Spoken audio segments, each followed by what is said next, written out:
What's going on, everybody? Welcome to the Why Not podcast. Here, we discuss the moments in life.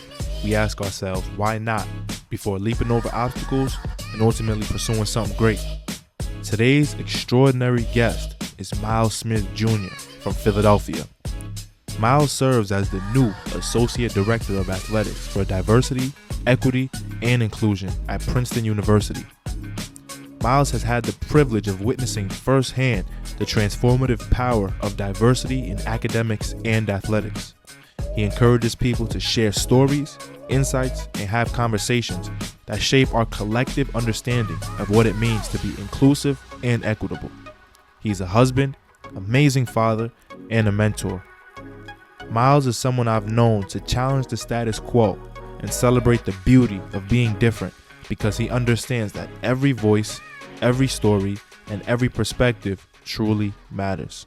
My motto is why not, and I always stick by it, regardless of what people say, what is possible, what's not possible. I continue to think why not, I continue to strive to be the best I can be. What's Man, good? thanks. What's good? How you doing? Pretty good, man. It's definitely an honor, man. Excited to be on the Why Not podcast. Just seeing your growth and your transition from first coming in as a raw college basketball player to pursuing opportunities like this. I'm extremely proud of you, man. Oh, thank you so much. Thank you so much. Yo, I ain't gonna lie, I miss you. I Oh miss you man, so I mean, much, yo. I think I'll be actually looking at some of your YouTube highlights and speeches that that you had and everything like that, and reminiscing from the team. And I actually coach the boys now, so trying to run some of the same stuff and still enjoying being able to be a part of my guys and stuff. Yeah. I just want to take this time too to express my gratitude and just say thank you so much for taking the time out of your day and being on the show with me. I appreciate it a lot. Thanks a lot, man. No, I'm happy to be here. It's everybody at Princeton Athletics is in Louisville, Kentucky right Yeah. now. So me and the kids will be watching it from home. So definitely grateful for the opportunity to be on the podcast. Yeah, congratulations on the run too. Y'all killing it. Yeah, man. It's always amazing when some of the same philosophies I taught you all. You see it a lot in what Coach Mitch Henderson is doing with the Princeton men's basketball team, and then Coach Carla as well with women's basketball. We got a lot of great programs. Patrick just won the wrestling national tournament, and then Quincy Monday came in third place. So pretty good stuff going on at Princeton University right now for sure in athletics. Yeah, I love it. I'm loving it. As I'm watching the games too, I'm watching them run some of the plays we ran. I'm like, yo, they running our stuff. They running our stuff. And I'm just laughing. I'm like, yo, it's working though.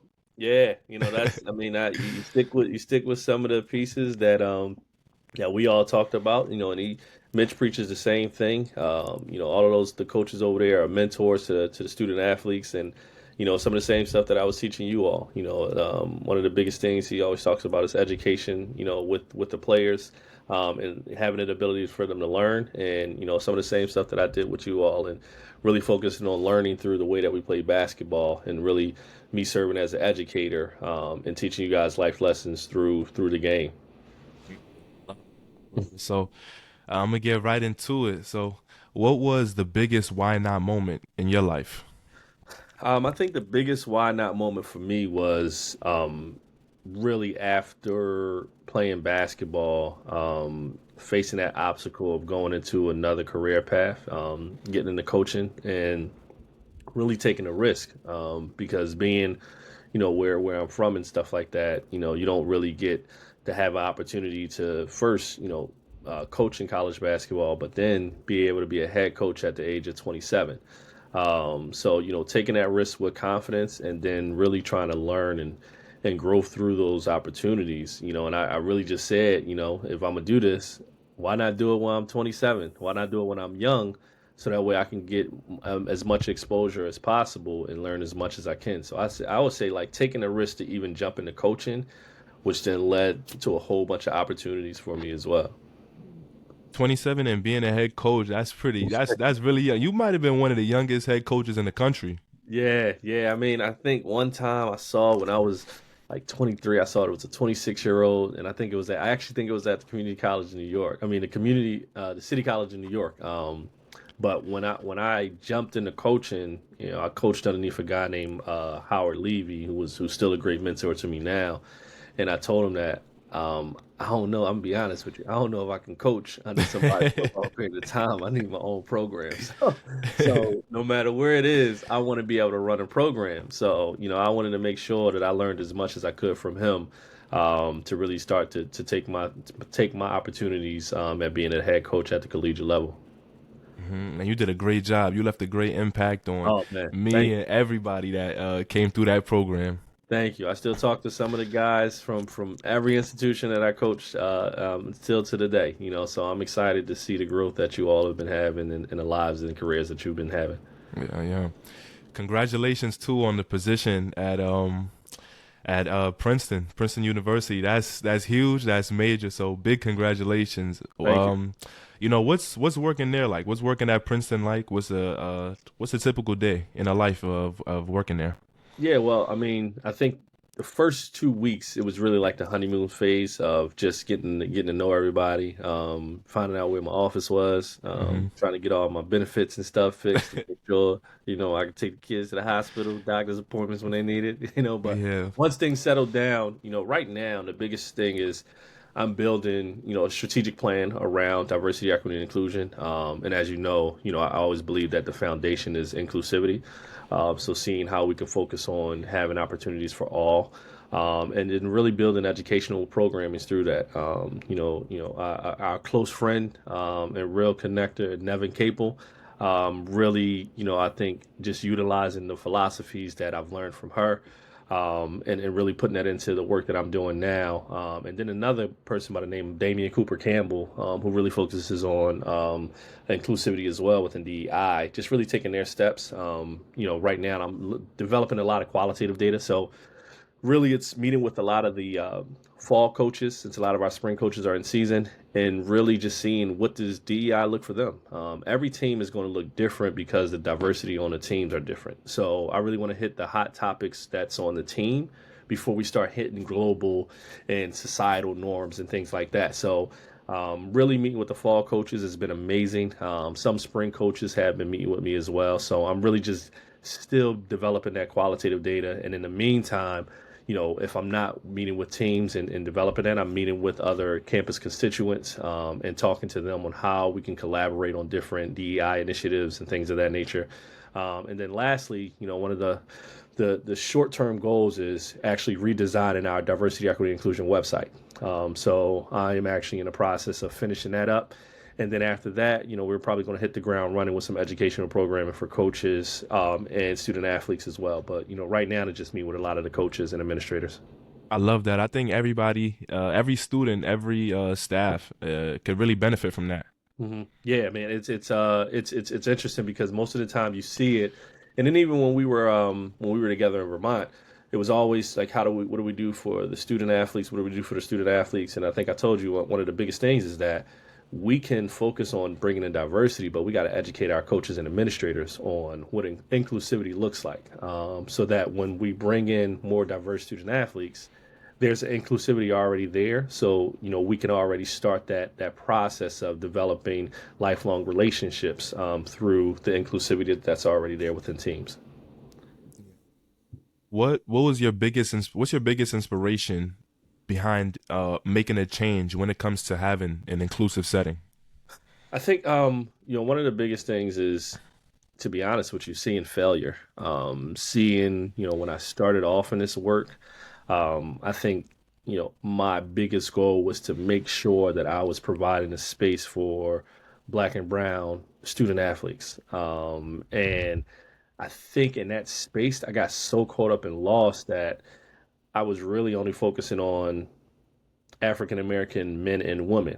I wasn't really thinking about Latinx individuals or Asian Americans or even any other forms of DEI until I actually started getting those things pointed out to me by friends and also other student athletes. And then I think when I took that step, I realized how much growth we needed and how much growth I needed in inclusivity and trying to make a more inclusive environment for all. So I think that the inspiration has always been the failures, and then the opportunities of individuals saying that we couldn't bring inclusivity to places, to really motivate me to make sure that those are things that can be developed over time and over relationships. So I think my adversity through this work since, man, I'll probably want to say 2015, has really what's been my motivation and inspiration to continuously doing this work to try to form inclusivity for all. I love the growth you had from 2015 to now. That kind of reminds me something. As you were just talking now, it kind of reminds me of Malcolm X. You Mm, know, he goes to, he has one ideology, then he travels to Mecca, and he mm, comes back and he switches, and now he's trying to embrace everybody and trying to embrace the brotherhood of everybody. And mm, I love how you made the transition from only worrying about people that look like you mm. to everybody. So I love that a lot. Yeah, man, it was a tough battle, but I think people needed to hold me accountable Hmm. as well. And then I think the beauty of that is I needed to be okay with being held accountable. You know what I mean? And Hmm. I think that is what maturity happened for me and my leadership skills. So I was definitely grateful for, a lot of the failures within this work. Yeah. What are ways we can grow an inclusive setting where people of all race, gender, ethnicity can all coexist in the same place? I think it's first starting off with a conversation. Starting off with the conversation is probably one of the biggest things. I realized that within my coaching, I always wanted things to be simple, Hmm. simple, and being able to answer the whys for every questions that all of my players had. And if I Hmm. can do that, like I felt like we were growing, and I had to put that into what inclusivity looked like for me as well. So rather than starting off with defining diversity, equity, and inclusion, I always wanted to start off with uh, a conversation, and the conversation always starts off with this: talk about a time when you felt excluded. So that emotion of feeling excluded hits every race, every gender, every culture, because you have those same verbs and adjectives that you see of loneliness, frustration, anger, Yep. fear.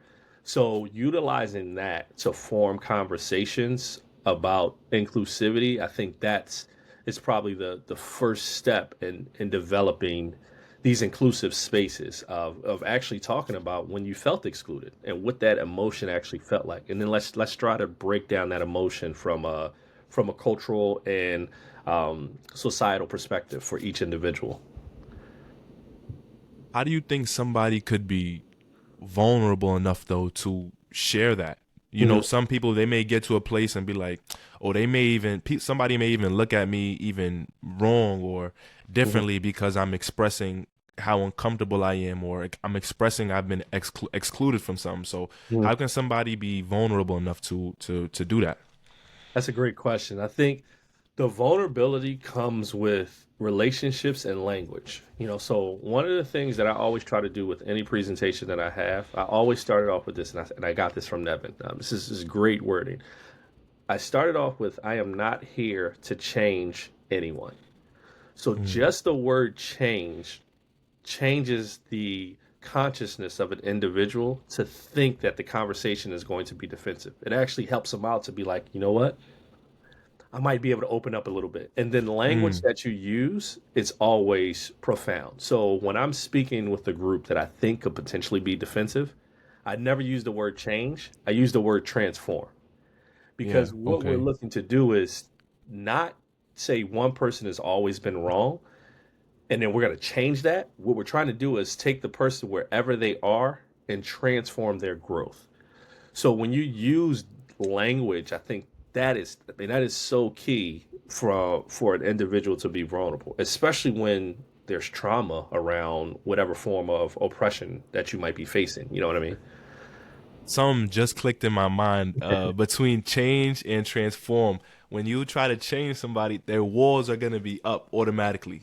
You're not getting through. You're not getting through here. You're not gonna change me, transform me. You're not gonna do anything. So that language's piece is It's key. it's crazy. Like, can you go? You might like I was always thinking like I'm going into these meetings and I'm like, listen, we got to change this, and this. And then if I'm in a meeting and I'm speaking about change, Mm-hmm. and they're thinking in their mind, well, everything that we've been doing has been good. Yeah. So why are you trying to change something that's already good? Mm-hmm. Where if I'm going into a meeting and I'm saying like, listen, what if I told you we can transform what we're already good at? Oh, that's love, man. Okay, all right, babe. So you mean to tell me I can get better than? Because everyone's always, no matter who you are, you're always trying to find your why not, right? So how do I get to the next step and then get to the next step? So it's really like coach talk, I was saying a little bit, and utilizing my experiences as a coach and an educator to bring that to into like the DEI space. What are some ways that people who come from different backgrounds, how can they adjust to the big culture shocks when they get to campus?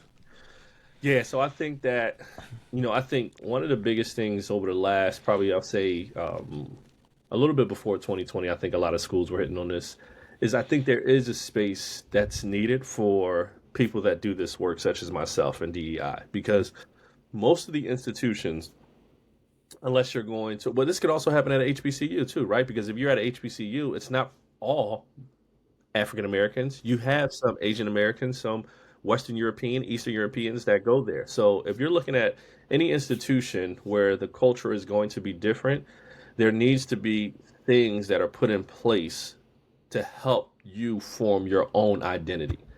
So I think that, a lot of the times when we're going into it, for example, you take what we did in Vermont, and even though we're not there, you have individuals that are part of our community that's there because of the coalition of minority student athletes that we developed when we started off.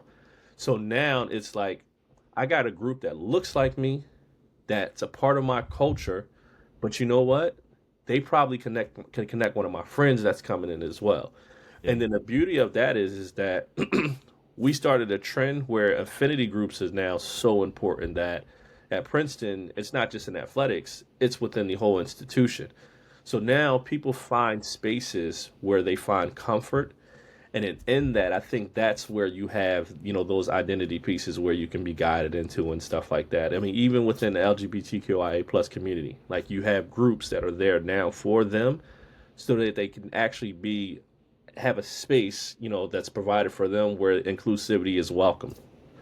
Community and having a space is big. 'Cause I remember when I first got to campus, when I first got to Vermont, and like I was here to stay, I was like, nah, this is different. All the stores are closed. The stores are closed. It's so dark. Yeah, We in the woods. You need a car to go everywhere. I didn't have my driver's license at that time. that's true. I'm like, yo, nah, yo, I'm missing my family every night. Yep. It's different from the school I transferred from because I could just like hop on a bus Hmm. or take like a van and I'd be home in probably like 2.5 hours. But Hmm. this Hmm. was different. But having community, having people to talk to, having my teammates Hmm. it was huge. Yeah, I Community mean, is huge. you look at, I always say like I'm a basketball coach and I'm only there for probably 2 to 5 hours of the day, right? Then you got academics that come into play, but it has to be relationships built. And I look at it in you and Floyd's relationship when you were there, and then James, TJ, and Kyle's relationship. Like those relationships were beautiful for me. You know what I mean? Because you needed that bond to keep y'all together in an area that it wasn't us. You know what I Yeah. mean? But we had to make it. If you remember, we saying like this is our HBCU at a Yeah. PWI. You know what I Yeah. mean? Like we're gonna make this us. You know what I'm saying? So hmm I think that was the beauty of it, and that's I always wanted to have that piece to be connected to us with inclusivity is bringing different cultures together. Yeah. Uh, let's talk about our own for 1 second. This is something that really crossed my mind, but I never questioned it. I just always took note to the fact that, we would do it a lot. When there's people of color, people that look like us, other people of color may make fun of them because they're smart or they're educated. They might say, you're talking funny, or why you trying to talk white? You think you better than us. You acting like a Carlton, right? They give up all the names in the book. Um, you know, they try to like give you a label to like try and rob you of your blackness. Mhm. Why do you think that is? Why do you think we do that to each other? So I think this is the this the psychology piece of me that thinks this. I think this is what happens. I think that where our consciousness is developed off of our psychosocialization. So what that means is that where we grow up and how we're raised and the values and beliefs that we have, that's the way that we think as individuals. So a lot of the times when you have, a lot of the times when these things are said, these are microaggressions and implicit biases even within the culture, right? Yep, So yep. you're looking at these things and you're noticing that it's because if there's a lack of education or if there's a lack of wisdom and knowledge within a specific cultural group, that form of education is judged as like, this person is against me. You know what I mean? Mm, Because they've never seen anything like it before. You know what I mean? If I'm from the projects, right, and I've never been around white people before, I only can see what white people look like off of TVs, then that's what my realization of white people are going to be. You know what I mean? And if the education that I've been put in my life, it's only from individuals who don't have past high school degree, a diploma, yeah. then that's the only education I'm gonna see. And then our language is different. You know what I mean? We speak Yeah. differently. So when we go into college, you know how that is. I mean, you can't be Yeah. going in Cravetti class talking about something. Yo, what's up, boy? Like, man, you know what I'm saying? So you can't. You got to be able to switch up the language. And I think that a lot of the times people don't understand. I think for us, education is so valuable because it teaches us new languages that we're never going to be accustomed to. Yes, it's really important to read literature and do things like that. But who is going to educate you on the literature that you read? Yeah. You have to have someone that's helping you through the process. And then I actually think a response to that is when you hear those things, what if you can say like, I feel good about that. You know why? Mm, Because like I want to educate you on being able to understand like why I speak the way I do. mm, You know what I mean? And saying something because what they want to hear is something that you could come back like, yo, why you talking about me like that? yeah. But say something that's like going to switch their train of thought in situations like that. So it's a part of I think it's a part of who those individuals are, and I think it's always going to be a thing because of where we grow up and the values and the core beliefs that we have on like what it looks like to have black wealth or what it looks like to be black excellence. You know what I mean? Yeah. Um, that actually goes back to what you said earlier, just having a conversation. And let me Hmm. let me explain it to you. This is why we do this. This is why we do that, you know? Exactly. Exactly. So that's Yeah. I mean it's very valuable, it's very key. You see so much intersectionality even within your own culture. I was just talking to a coach the other day about it's interesting that people think that just because an African American is one culture that we're all together. It looks different for so Yep. many groups. Like just because That's I so grew up true. in the projects, that don't mean that the African American that grew up in Princeton, we have the same cultural beliefs. Yeah. You know what I mean? Like it's not like we're not the same individual. And I think that's where sometimes it gets a little bit confused because even if you're a Western European or Eastern European, if you've never been around black people, the only thing that you're going to see is what you see on TV or what you hear. So you Yeah. only have this stereotype based off of your psychosocialization. So, Yeah. And I got a quick story. So my uh, brother actually told me this story about he was working a job and some music started playing, and my brother is not the dancing type. He's not that type of person. So another person of color, this person wasn't even, mind you, this person wasn't even black. She goes to my brother and like she's looking at my brother like, "Oh, you not like that?" Because the type of people of color she's used to seeing is there? behave a certain way dancing, and my brother's not the dancing type. Yeah. So it's kind of like what do you mean I'm not like that? Hmm. It's Hmm. like being black is not what I'm trying to be. Like this is who I am. This is who I am. This is my identity. Rather than like this is what you think black people should look like. And I think that sometimes it's like I love stuff like I mean I think the people that talk to me now know that I love uncomfortable conversations because you can Hmm. really draw out what people mean. I mean, one thing that was beautiful for us is that and you knew this, I loved conflict. Yeah, because you crazy, bro.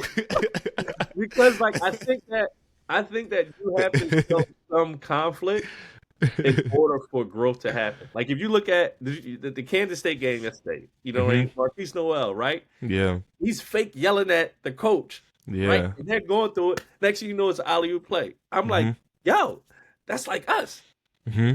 Like fake arguing, Yeah, being intense, yelling and screaming at each other, and then next thing you know, like, all right, let's go out and play. You know what I mean? yeah, Like yeah, yeah. that was the joy in it, and I feel like those conversations, you know, I would, oh man, well, why, how do you think black people should act? Well, let's talk about that, right? And I want it to be okay for you to talk to me about that, so then I can help you. You know what I mean? And I actually, now that I'm doing this work, it's like, oh man, I want to talk to everybody that feels like I want to be able to talk to people that have a certain stereotype about black people, but utilize the language that I've learned to help them grow rather than telling them like, yo, you're a bad person. But like, yo, let me help transform you so I can Mhm. give you a good perspective on the educational background of why we are the way we are, but why you actually think the way that you think as well. Just the way you talking and the way you explaining and breaking everything down. Princeton got an amazing one. I gotta say that. Big ups to Princeton for bringing you on the squad to serve, because I know you're gonna make a great impact, no matter Yeah, what. man. And you know me, man. Like I was, you know, everyone that knows, like that actually knew me, knew that I had a connection with Princeton already with men's basketball and stuff like that. And Hmm. I never wanted to be at a school that had the resources that they have because I always wanted to serve Hmm. underutilized institutions. You know what I mean? Hmm. But I think this was another why not for me of like, you know what? I spent so much time trying to help out people that look like me. I never really focused on helping people understand the methods and the cultures of us. I've always tried to help out the minorities or the global majority, but Hmm. I never really focused on helping the majority. I Yeah. focused on changing the majority, Hmm. but I never focused on transforming the majority. Hmm. So now I feel like this is another risky step that I'm taking to try to bring inclusivity to a PWI institution that, I mean, I'm gonna tell you, bro, they have it's some amazing people that work here that it's a lot of work that they're doing.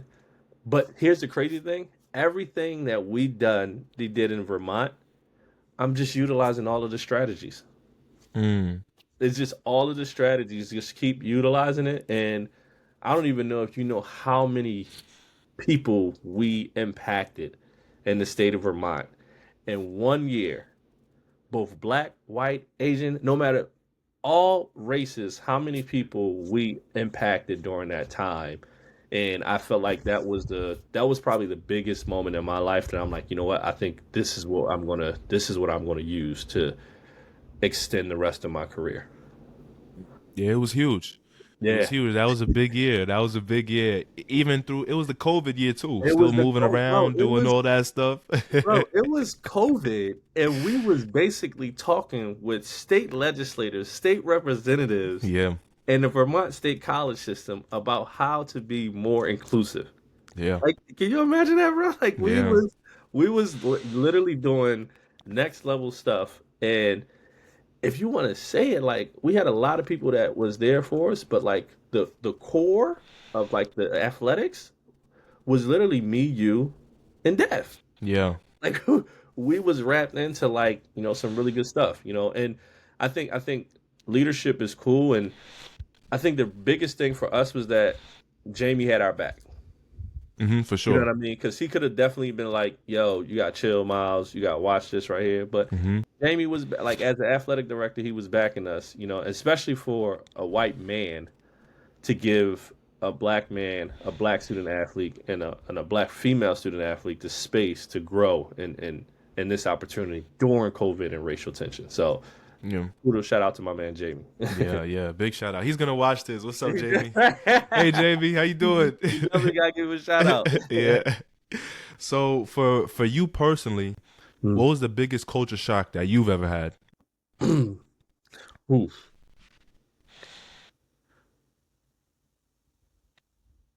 I'll say the biggest culture shock that I probably ever had to be going to Vermont as a player. Yeah, it gotta be right. So I'm trying to think about when I came back as a coach. First coaching in PA, that Chambersburg was tough, man. I would say that is because I went from being in the hood, you know, playing JUCO ball, and then going to Johnson, Vermont, Yeah. and playing on the team that I'm gonna be honest with you, I ain't never played with that many white people before. Hmm. So my team was me. The first year it was just me. The next year we got Vic, and then we got Rob Key in as well. So, but the crazy thing is that um the white guys that I was playing with, they were some tough guys, man. I'm not even gonna lie. Bob Shedd, John Foley, Charlie Viana. Charlie Viana looked like he was 80 years old, bro, but I'm keeping it a buck. Like he looks like he's 80. He had gray hair and everything. Left. Yeah. He didn't give you 40 though. So you know what I mean? And then one of the guys, he's actually an actor, man. Chris Lamica. If you get a chance, look him up. All right. He looked like he's pretty boy and all that right now, but Bull had skills, man. He was tough. He was tough, man. So All right. it was good, man. I used to get in battles with those guys, and I think we developed from that. And then, I think my coach, Coach Osborne, and them, helped me out throughout the process and stuff like that because I really didn't look at white people like that the way that I was looking at them. So they showed me a different light of what what the culture looked like, rather than me stereotyping that all white people are the same as well. What's the vision that you have for the world when it comes to diversity, equity, and inclusion? What's your vision for the world moving forward? Oh man, my vision is if I had an opportunity for everyone to just continue to want to learn, I think that's where we would start at. And I don't think, and this might sound crazy, but a lot of my policy people out there, my social justice people might get mad, but I don't think policy is going to help. I think conversation is going to help. I think backdoor internal conversation is what's going to move the needle. You know what I mean? I think that if we have an ability to sit in a room and have a conversation without all the chaos, and y'all know how I feel about social media, and I can't stand it. If we take all of that out and we're able to have conversations, man, I think that is where where I would want to see it in my perfect world, where no matter what race, gender, um, cognitive style that you have, that we're able to have a conversation and be okay with differences as long as we're always transforming our consciousness. Like I think that if it was ever an invention, I would want to create a self-reflection watch that helps you self-reflect on your biases at all times because we all have them. And then like, yo, maybe you get a little sting to check yourself. Like, you know what? Let's bring it back down to this. Let's bring it back down because you out of order right now, right? So I think that's where I would think about it, man. Is that rather than trying to change people, how can we self-reflect on our own selves and figure out how to transform people? You see, I keep using that word transform, right? Yeah. I love it. I love it. I love it. I'm learning. I'm learning. Yeah, I'm growing from this. It's, it felt like I'm talking to you again, like we back in right, right. school, This sounds like those back in the day, Coach Miles' office Yeah. Friday conversations, right? Yeah.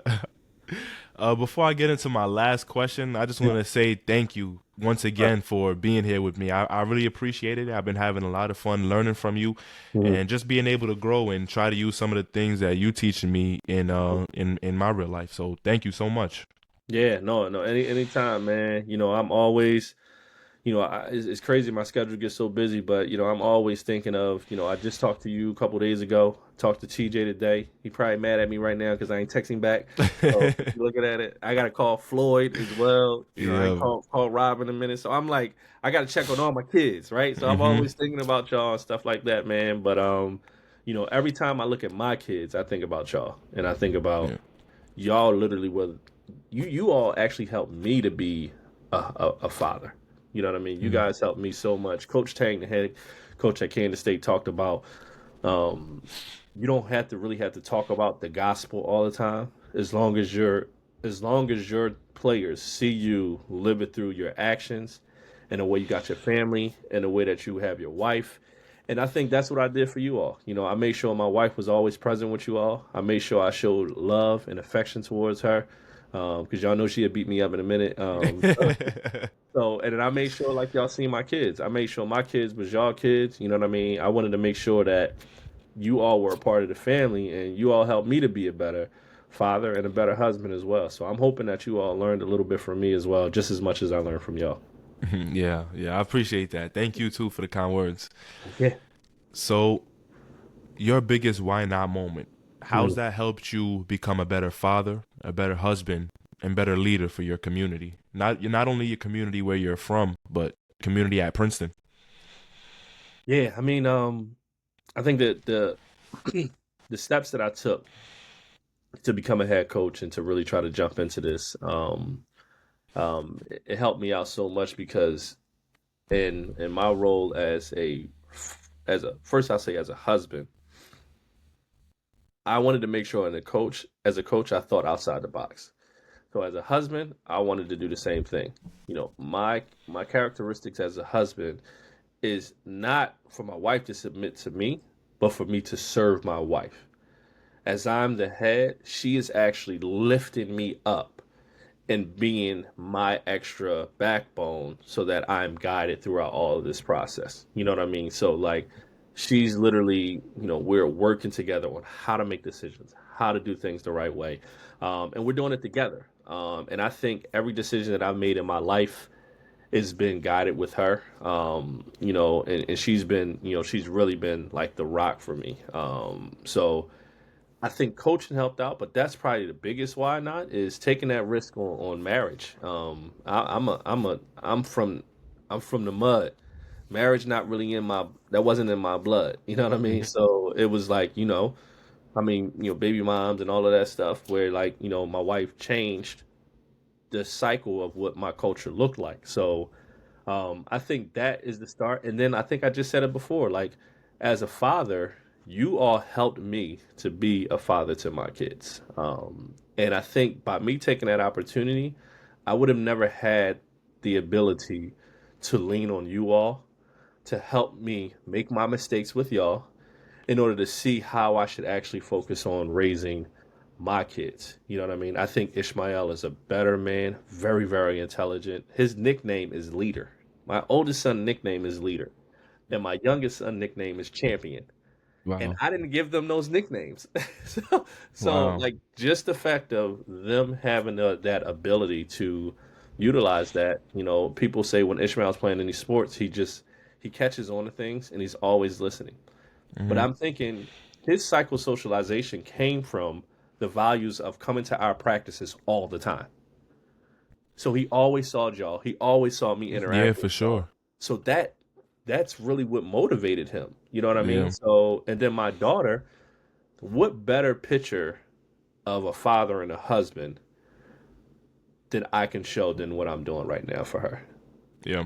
You know what I mean? So I look at those things and I'm just like, that hits my why not, and you all helped that, and then for the community, for my community and for the Princeton community, I mean literally I think we just talked about it, like if I don't have an opportunity to have a relationship with you, if I don't take it upon myself to make sure I have a relationship with Devin, then I don't become an associate athletic director for diversity, equity, and inclusion at Princeton University. I solely believe that.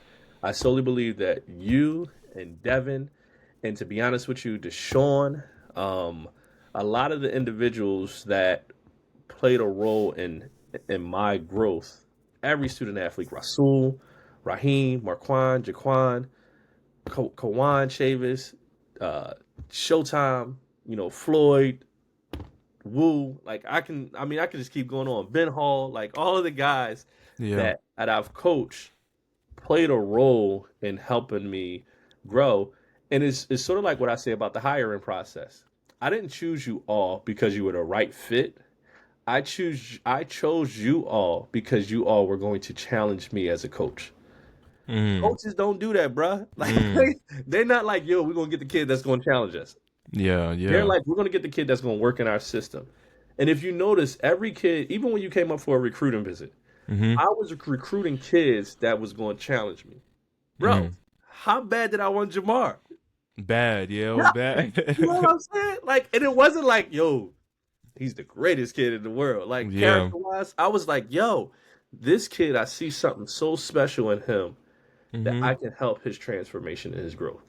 You know what I mean? So I look at that like, every last one of y'all really played a role and impacted me into being a community advocate and ally for all forms of diversity because of what I've learned from you all. So really, without coaching, I don't see my growth in everything that I'm doing without you all and my wife. I definitely would say that.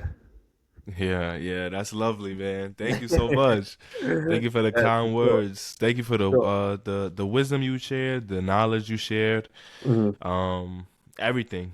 Thank you so much. I appreciate it. mhm, I just wish you all the best success moving forward in your house, mhm, on the job, mhm. and in your life in general. Just keep growing, and just keep going. Just keep moving forward. Thank you so Sure, much. man. We gotta give a shout out to my man Q. Helped me in the recruiting process Yeah. and make sure I got you. So if Q, you watch this, shout out to my man Q. Yeah. You know what I mean? So I ain't talked to him in a minute, but you know what I mean. He played a good part in making sure that you came over with us and stuff like that. And really, he really was the one that started this relationship, between me and you, and really Hmm. building that bond that we have. Yeah. Yeah, for sure, for sure. But thank you so much for your time. I really appreciate it. Thank you so much. I No appreciate it so problem. much. Anytime, man. Why not? Everybody, make sure y'all check it out. For sure. Podcast about to be on top. For sure. All right, coach. I love you. Thank you so Thanks so much. much. All right. All right.